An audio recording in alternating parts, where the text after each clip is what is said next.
O primeiro grito rasgou a planície do Arizona muito antes de alguém ver o sangue na perna da freira. Ela cambaleou pela relva seca nos arredores de Tombstone, agarrando as saias, os olhos arregalados com um terror que não pertencia a nenhuma mulher santa. Algo se mexeu na poeira aos seus pés. Então veio o som.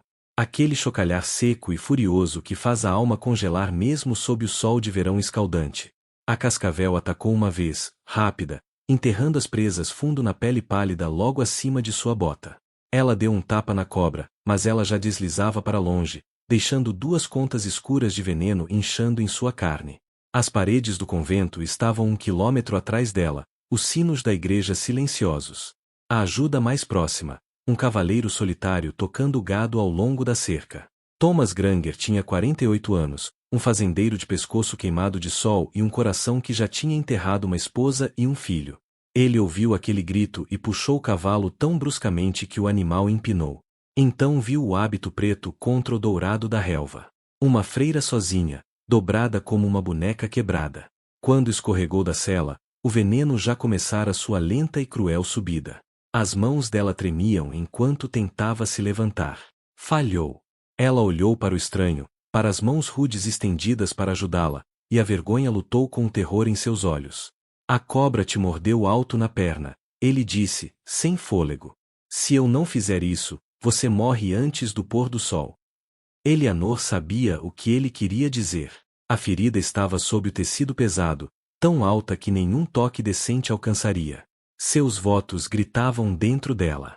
Modéstia e obediência, todas as regras que a mantiveram segura atrás de paredes de pedra. Ali fora, a única regra era sobreviver. Por favor, ela sussurrou, a voz quebrando. Não me faça fazer isso. Thomas a fitou de volta, o maxilar tenso. Irmã, não estou pedindo pecado, ele disse. Estou pedindo permissão para salvar sua vida. Com dedos trêmulos, ela ergueu a saia do hábito, apenas o suficiente para expor a carne inchada, lágrimas escorrendo enquanto mostrava mais do que qualquer freira deveria. Ele caiu de joelhos na poeira, a faca brilhando ao rasgar o tecido, pressionando a boca contra a ferida, cuspindo veneno na terra. Estavam tão focados entre a vida e a morte que nenhum dos dois viu a carroça subindo a estrada. Não viram as 2 mulheres na parte de trás, boquiabertas. Não ouviram o cocheiro praguejar ao ver um fazendeiro de joelhos entre as pernas de uma freira. Quando Thomas levantou os olhos, a carroça já dava meia volta, correndo rumo a Tombstone com uma história que incendiaria toda a cidade. Se um homem arrisca seu nome para salvar a vida de uma freira, o que a cidade fará com ele quando a história chegar aos ouvidos deles torcida e imunda? Ao pôr do sol, a história já tinha dentes. Quando a carroça entrou em Tombstone, o povo já dizia que um fazendeiro estava de joelhos com o rosto enfiado debaixo da saia de uma freira. No salão Crystal Star, homens largaram as cartas e se inclinaram. Granger fez o que com a irmã Eleanor? Ninguém sabia os fatos, mas isso nunca parou uma cidade sedenta. Outro jurou que ela estava chorando. Na terceira versão, Thomas não estava salvando sua vida. Estava arruinando-a. O xerife Barton Clay saiu de seu escritório com um charuto nos dentes e ganância nos olhos. Clay era o tipo de homem que sentia o cheiro de escândalo como um urubu sente o cheiro da morte. Nunca gostou de Thomas.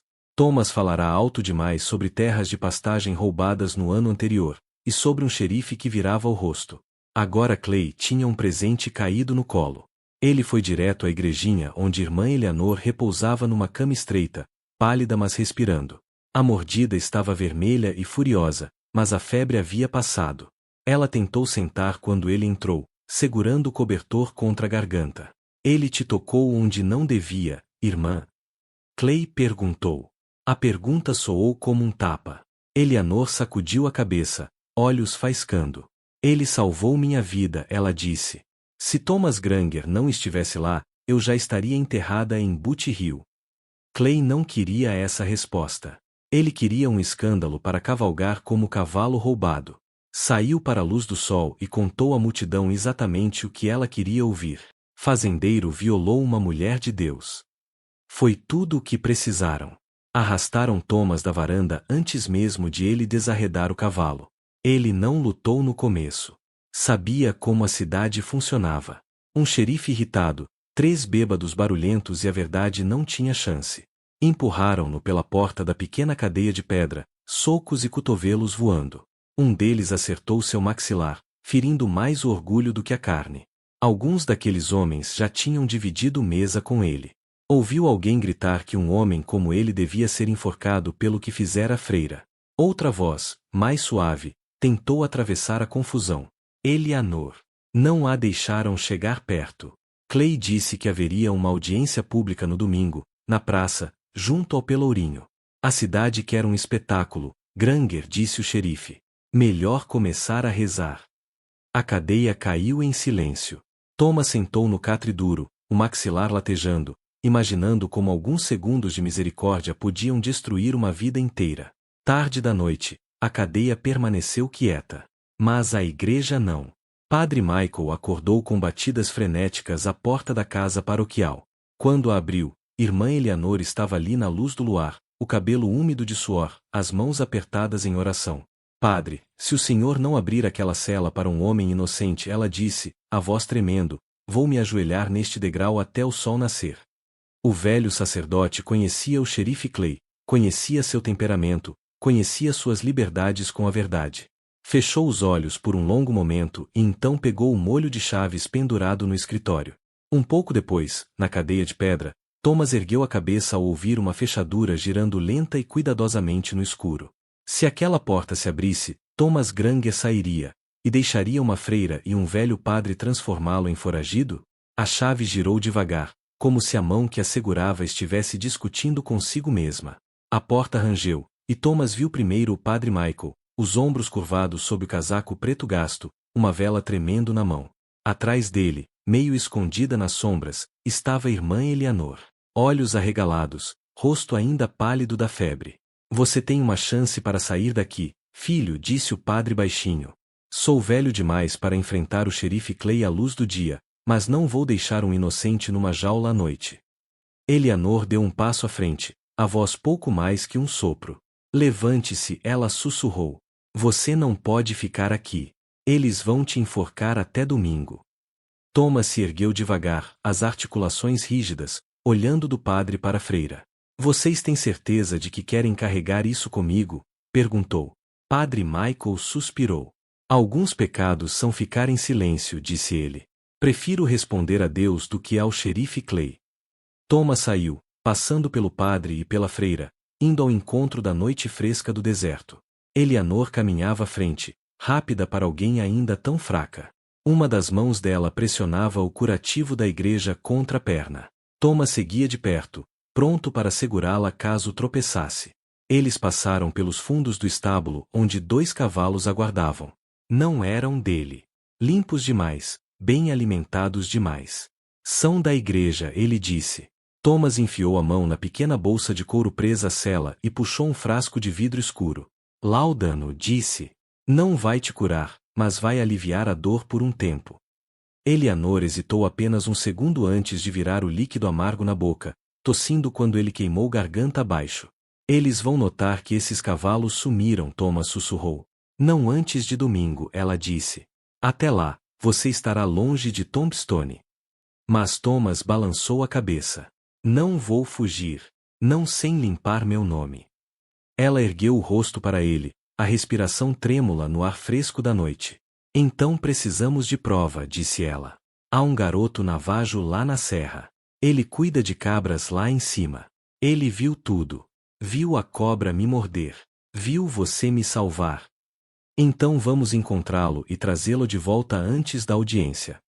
Montaram nos cavalos e deixaram a cidade, os cascos macios na areia, os sinos da igreja tocando meia-noite atrás deles. Eleanor se segurava firme no arco da sela, o hábito chicoteando ao vento, cada respiração soando como se lhe custasse algo. Thomas olhava para ela a todo instante, com medo de que caísse, medo de a febre voltar. Depois de alguns quilômetros, ela finalmente falou. Thomas, se os homens de Clay nos encontrarem primeiro, vão atirar em você antes de fazer qualquer pergunta. Ele deu um sorriso seco. Senhora, já atiraram em mim antes, mas nunca enquanto eu cavalgava com uma freira. Ela riu. Um som cansado, pequeno, que deixou a noite mais quente. Seguiram em direção à serra, ao garoto, a única chance que ele tinha de continuar um homem livre. Mas ali no escuro, um farfalho no mato fez Thomas diminuir o passo do cavalo. Alguém o seguia, e não era amigo. Se você ainda está aqui me ouvindo, tome um gole do seu chá e me diga que horas são aí onde você está e de onde está ouvindo. E se quiser a próxima parte da história, aperte em se inscrever para não perder o que vem a seguir. Ainda estavam a alguns quilômetros da serra quando Thomas puxou o cavalo de repente. O som no mato veio de novo, suave mas constante, como alguém tentando demais ficar quieto. Eleanor inclinou-se, a voz trêmula. São os homens de Clay. Thomas não respondeu de imediato. Apenas ouviu.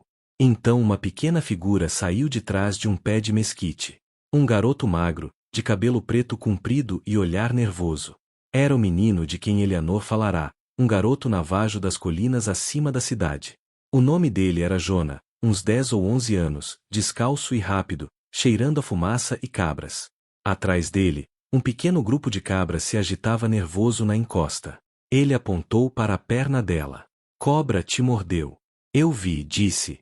A voz era pequena, mas a verdade nela era firme. Eleanor sorriu de alívio. Thomas sentiu o peso em seu peito aliviar um pouco.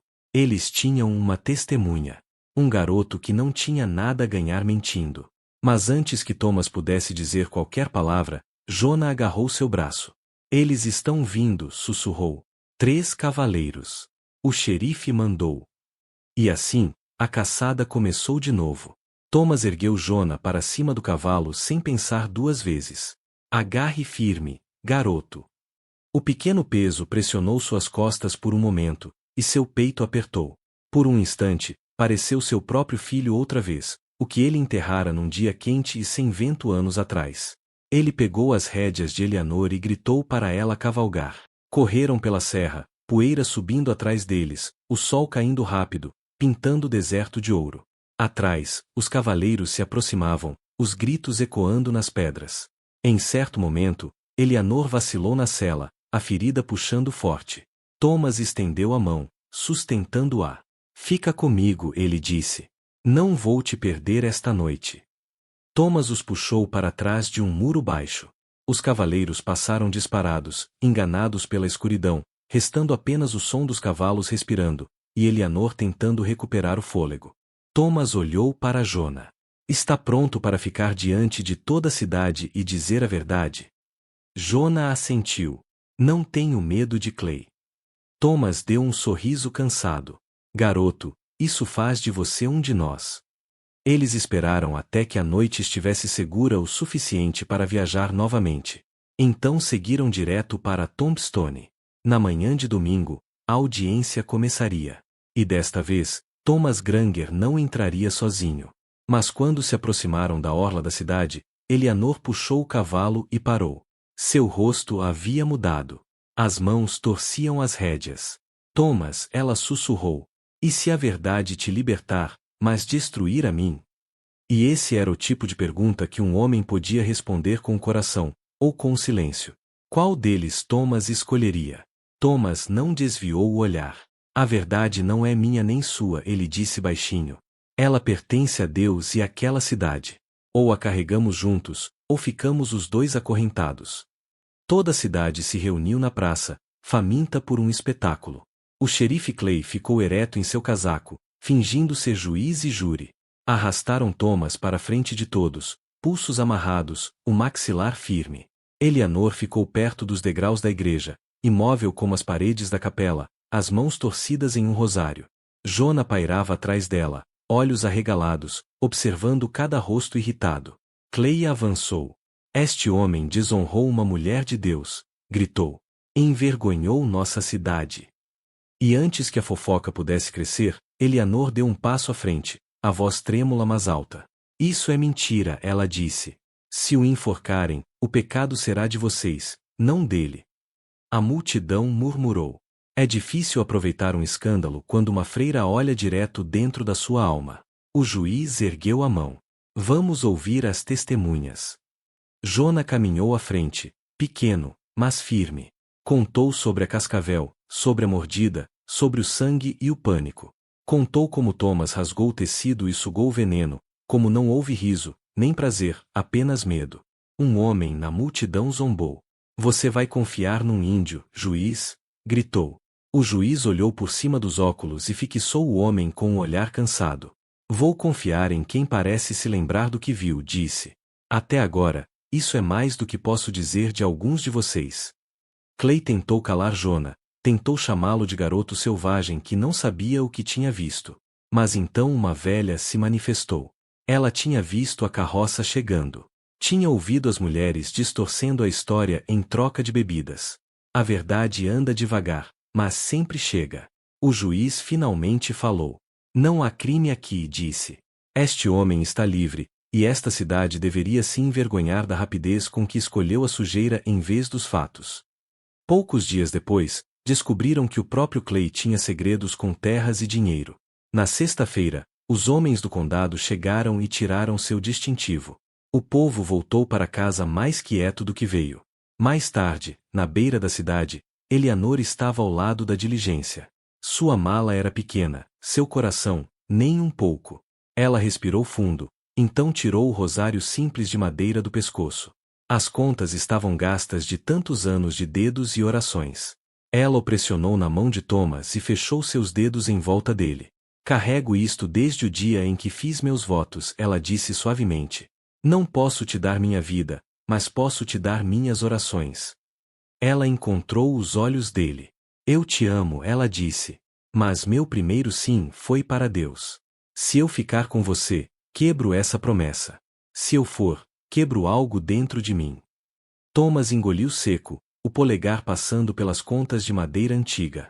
Acho que um homem só tem uma ou duas chances na vida de fazer o que é certo, disse, a voz baixa. Mesmo quando dói pra danar. Esta é a minha. Ela assentiu, lágrimas brilhando, mas não caindo. O amor de verdade às vezes significa deixar ir, ela sussurrou. Ele não confiou na própria voz, então apenas tocou a aba do chapéu, num pequeno aceno. O rosário ainda apertado no punho. Ela subiu na diligência. A carruagem partiu numa nuvem de poeira, e ele ergueu o chapéu até que ela fosse apenas memória contra o céu. Lá fora, sob o sol do Arizona, Thomas continuou trabalhando sua terra, um pouco mais gentil, um pouco mais atento a viajantes solitários na estrada. Eleanor manteve seus votos em outra cidade, mas cada história de Cascavel e cada sermão carregavam um pedaço dele. Então me diga, você falaria a verdade se isso lhe custasse tudo? Se esta história te tocou mesmo que só um pouco, deixe um like, aperte em se inscrever e fique comigo para mais histórias do Segredos do Faroeste. É tudo que tenho na trilha de hoje, parceiro. Cavalga com calma, até a próxima. Sirva outra xícara de café ou chá e me diga nos comentários, que horas são aí e de onde você está ouvindo.